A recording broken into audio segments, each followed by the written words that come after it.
A new series kicks off. We look at player development and training, and we'll be using one club to do it with. The name is Porto. My name is Daljit. This is Bustthenet.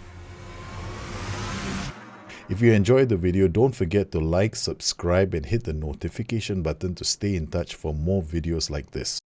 This is basically a follow-up to the first episode of Getting Started with Porto, so if you haven't seen it, I suggest watching it again as I analyze the club and identify youth players and set up the training schedules as well. This is the second episode and we've already played 10 games. The idea here is not for me to deliver a lot of playthroughs. I will show highlights of games.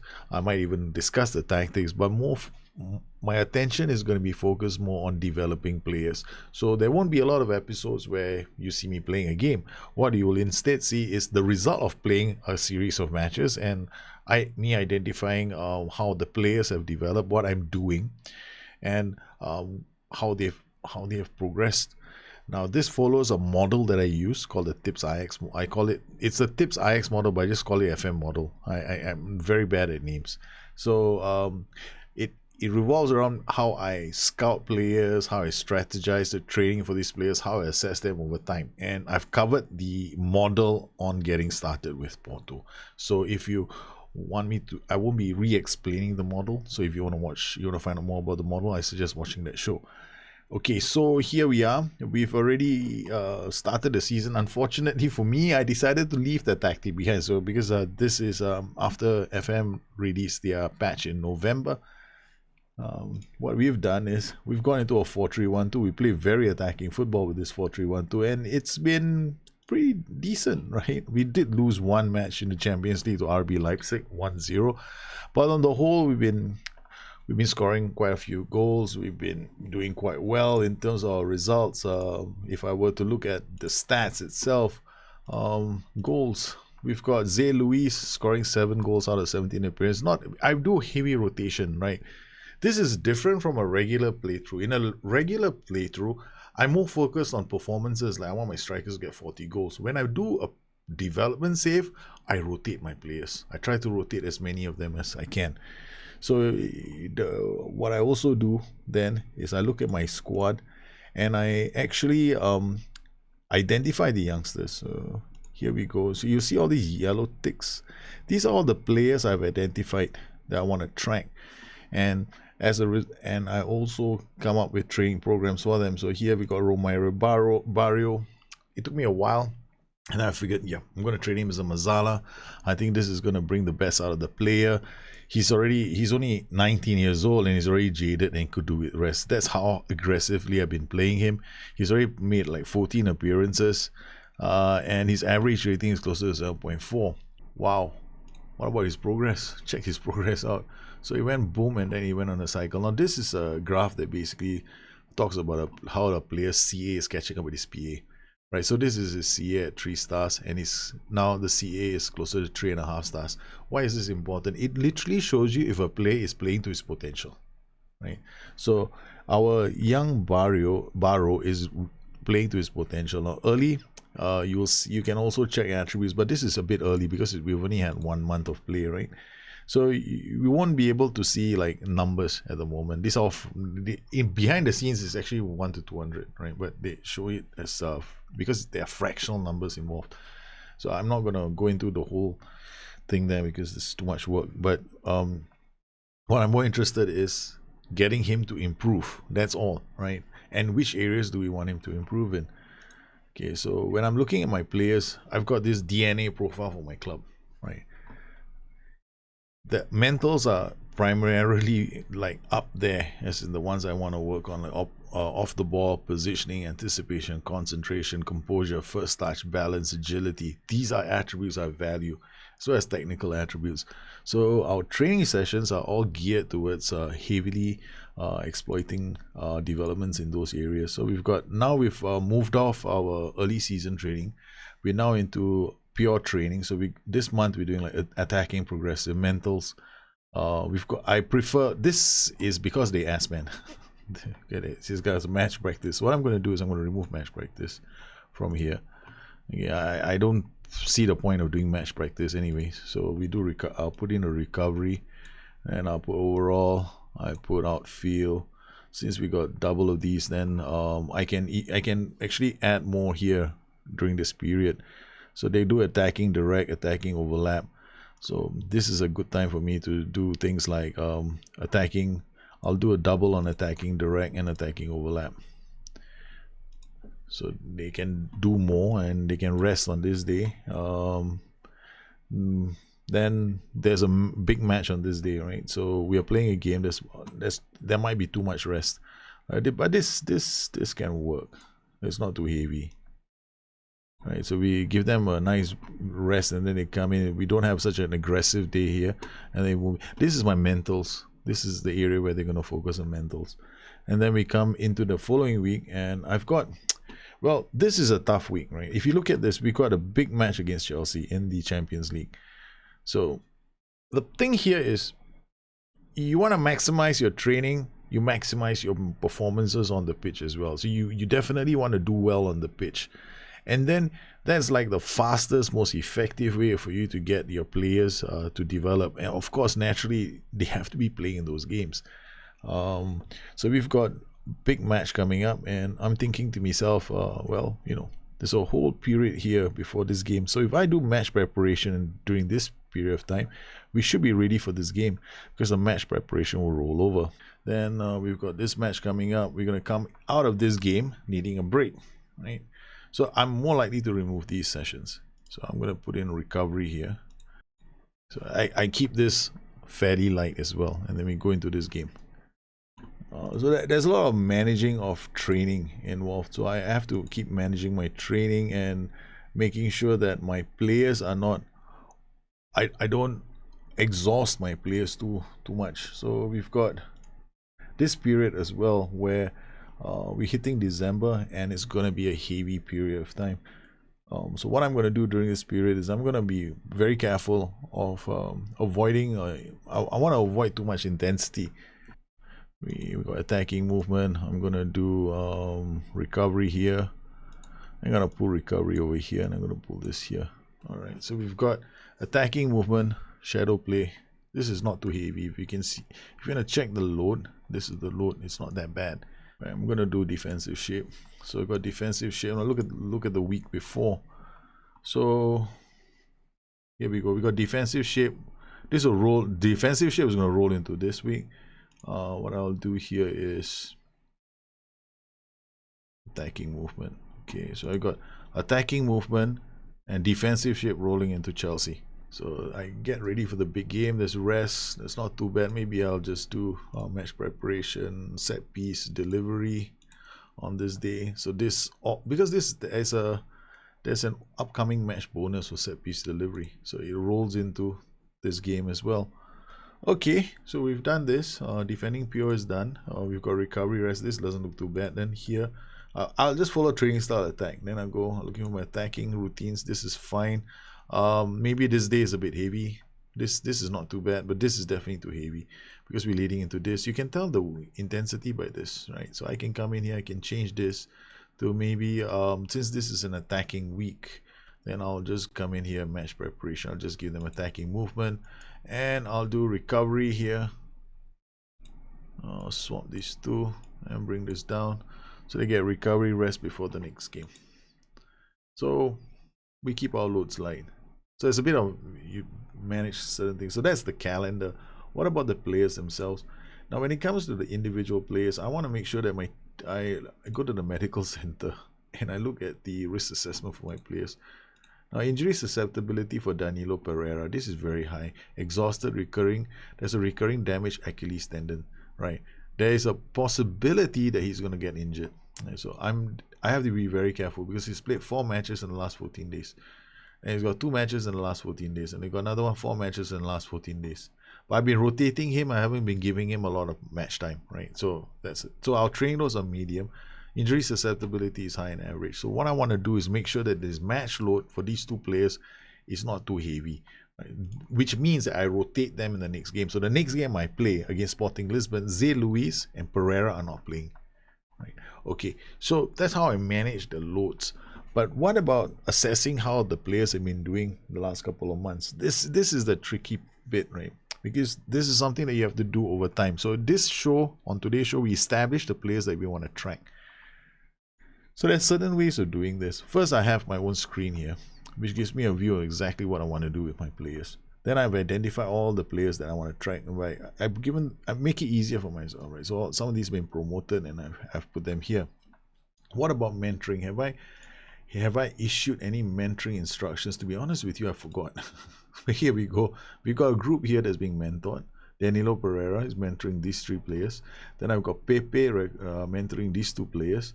And Vincent Abubakar mentoring these 3 players. So all the players are in their mentoring groups. The only mentoring group I have a big worry about is this group, because the estimated influence isn't that fantastic.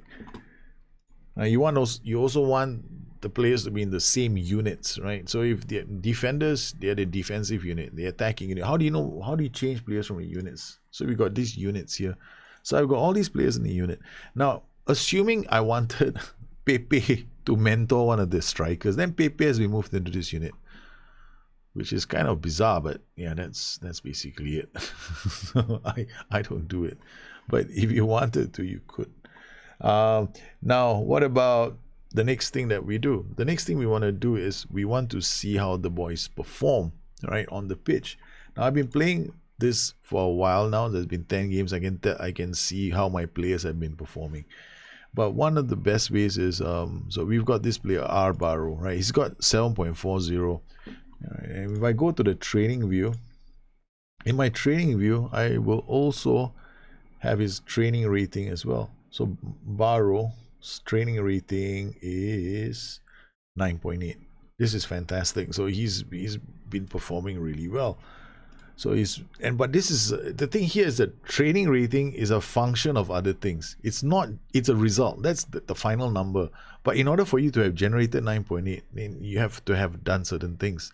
This includes providing the facilities, getting the right coaches, making sure that he plays and he performs well. The last 2 is pretty tough, right?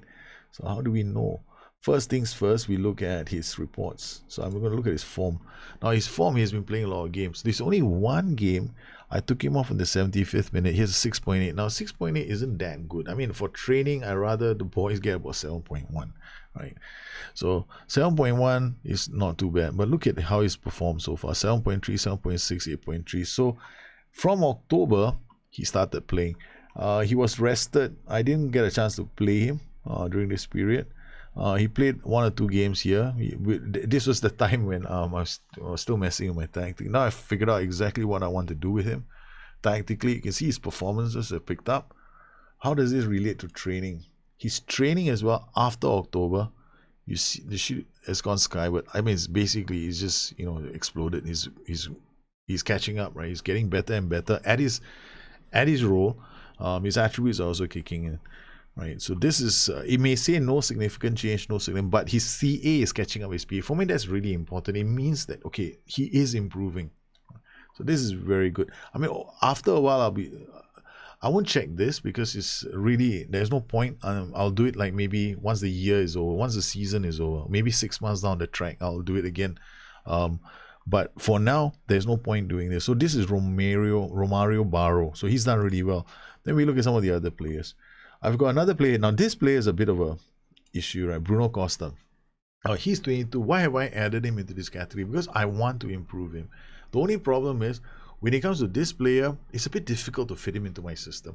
So I made a 4-3-1-2, and I've gotten him to, I've added him to the 4-3-1-2. But right now, the question is, how do I use him? Because he's got passing, vision, and decisions. They're not too bad, but nowhere near enough for him to play killer balls. So he's got to improve these before I can get him to learn killer balls. So when I come to his form as well, I find it very hard to fit him into a system, right? So he played for a while, but his performances were fairly average. I stopped selecting him. Then I started thinking maybe I'm going to start playing him as an advanced playmaker. His rating shot up to 7.6. So now I know exactly how I want to use this player. So I look at his training. I know his training is a problem because I chose Mazzala on support. Now, once again, what do I need him to improve in? I also want him to learn killer balls. So I need him to get passing up, decision up, visions up, off the ball up. I need all three of them up. And his balance. So there's a lot of attributes required for the playmaker. Right? So if I were to go to advanced playmaker on attack, I'll lose balance. I'll lose all this. So if I go to Mazala on support, I get balance and stamina. So that's not too bad. The only problem right now is I have to I need him to learn this position. But look at this. Attacking midfielder, right, left, and center. He knows the position. So for me to put him in the position is not the issue, right? So I don't need to get him to relearn the position. He already knows the position, right? So what I can do is focus on this and get his anticipation, composure, decisions off the ball. I mean, I work on these areas now. So these are the areas we want him to work. And I also want him to work on double intensity. Notice that for most of my team, it was normal. But because he doesn't play nearly as many games as the rest, his intensity goes up to double. So that's how I decide on players' intensity levels. Now, I wanted to avoid going into shows and explain and just dumping everybody with double intensity, because that's not really the way I play. For me, I will go in and I'm very methodical about how I want it to be done. So as you can see, his training rating has been 6.4. Not excellent, because his performances didn't win. I mean, he hasn't been playing enough. So you look at his development as well. Then you look at his progress.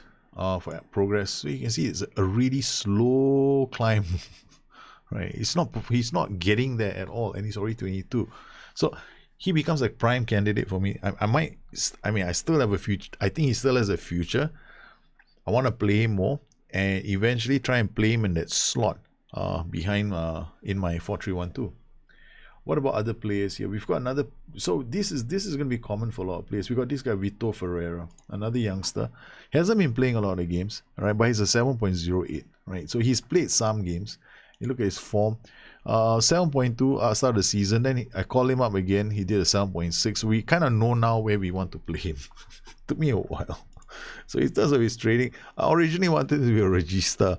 So now I decided, no, you're not going to be a regista, because I honestly think Mazala on support is not a bad move. So he goes dribbling, first touch, long shots, marking, tackling technique, boom, boom, boom, boom, boom. The attributes I need him to work on. And generally, it fits into my whole ethos as a club, because I need players to be working on these mental attributes: anticipation, composure, decisions, off the ball, positioning. Now his positioning is not something that they're going to be focusing on, but I can definitely do that later. So for now, get his composure, decisions up, or I could just work on attacking movement. Then I can get anticipation and off the ball up. And if you're wondering what attributes, how do you know which attributes these are? There you go. Off the ball, anticipation, decisions. That's not too bad either. So we leave him there, because this player hasn't been playing enough as well. We shift him to double intensity. So it's really, you take things, when it comes to youth development saves, if you rush through them, you don't get a lot of payback. But if you take your time with them, they can be quite sweet. So we do the same thing with Mr. What's his face? Vitor Ferreira. Now what about this guy, Diogo Leite? Now this guy is not a bad defender. He's only 20 years old. Right, fairly professional. He's already got the personality. His jumping reach is a bit sad. It's only 13, right? But what I'm thinking is, right, jumping reach can improve. Right, let's go to his profile. The height will be here, 1.88 centimeters. That's not short, right? That's definitely 6 foot. So his jumping reach can go up. So what do? That's what we do. We work on his training to focus singularly on getting his jumping reach up.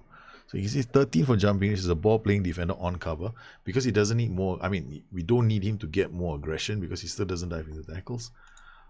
What I'm going to do is I'm going to work on his jumping reach. So we have jumping reach, strength. Jumping reach, pace, and strength. These are the attributes that will go into play for jumping reach. Once again, how many games has he actually played?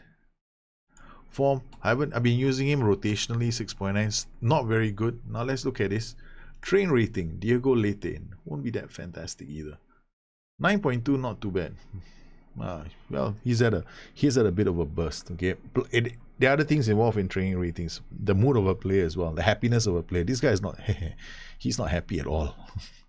He's kind of pissed at me because he wants to leave for Rio Avenue, and I'm like going, no. That's like how do you even consider that to be a move up in your career? imagine me telling what people should be doing. All right, so we got strength. We come in here and do double intensity. Diego Lopez. Now this player, 19 years old. We've got Alex Telles. Right, he's a fantastic wingback. And I've got this. The danger is he might leave the club, so we have to have cover. This guy is unhappy because, right, he doesn't think it's benefiting him. He thinks unhappy with training. I don't give a rat's ass what he thinks about his training or whether it's going to benefit him or not.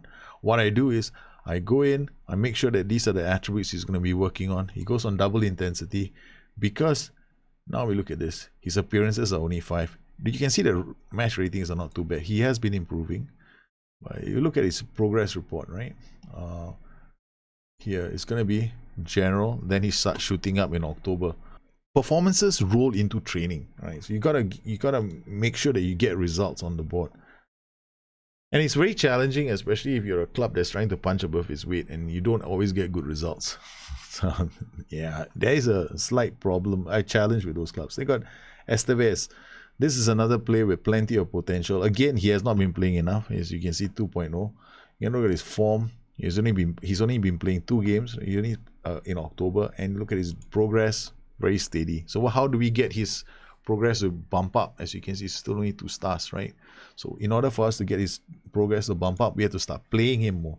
So I've put him on training as an inverted wingback in a system where I'm planning to play him as a wingback. But still, that's not too bad. I mean, we can still use him as an inverted wingback, right? Because I like passing, vision, decisions. These all. I mean, if you go to wingback, right? Okay, he doesn't get composure. It's not too bad, but I actually want him to be an inverted wingback. So we're gonna give him inverted wingback on support because I can get composure. He doesn't lose the ball. It's the way we play our football. It's very, very. We play a very aggressive one-touch brand of football in Portugal. I'll show you some highlights of some of the goals very, very soon. Okay, so we've done most of the players. So we've covered all the players and we've set up their training. As you can see, what I want to make sure is that when we go into our games now, I start rotating these players. So if you've got this Sporting Lisbon match coming up, and I have players that I need to put into the squad. You see, if you quick pick and you ask your S-Man doesn't care about player development. He's not going to look at player development and go say, okay, we got these players that we're going to use. So I have these little notes here that will always remind me. When I look at these, I know these are the players that I want to see playing. So we got Bruno Costa. He'll be playing in this position. We got Vitor Ferreira. Okay. We got Fabio Vieira, who also can play as a playmaker up there. He hasn't been getting a chance to play, so he gets to play up top. And then we've got Luis Diaz who's injured. And then we got Diego Lopez who'll come here. And we got Estevez who'll come here. That's how easy it is for me to know whether I've got the right players playing. Then when it comes to the positions here, we got Barro who needs a rest. We got Oliveira who needs a rest. So we are still 4 days away. As I get closer to the game, I'll make a decision on who's going to be playing. We've scored some fantastic goals so far. I mean, I honestly believe that we can play a brand of football that is, we can even play on very attacking mentality. And it's been working so far.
For future episodes, I plan to revisit training and revisit the story of these few boys and see how they do, like how many games they've been playing, and we want to develop them. The idea here for our first season is we don't really have a lot of youth in the under 19 category that can be, that we can build a future around, because they're basically quite poor.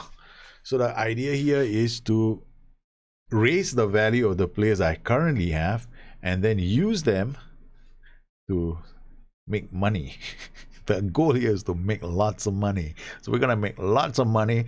We're going to develop them. We're going to sell them. We're going to bring in more players. We're going to develop them. We're going to sell them. Academy is going to give us some players. We're going to develop them. We're going to sell them. Then we slowly become a mega behemoth in Champions League football. Well, I hope you enjoyed this edition of the Porto Development Diaries. It's the first episode of the Development Diaries. I will continue to focus on these boys and I will keep doing them. If you have any questions, please do come on Twitter at Bustthenet or addicted2fm.com, my website. Once again, I want to thank everybody for supporting the channel in one way or the other. You guys are phenomenal. You guys take care. Have a good one. I'll see you again soon. Bye-bye.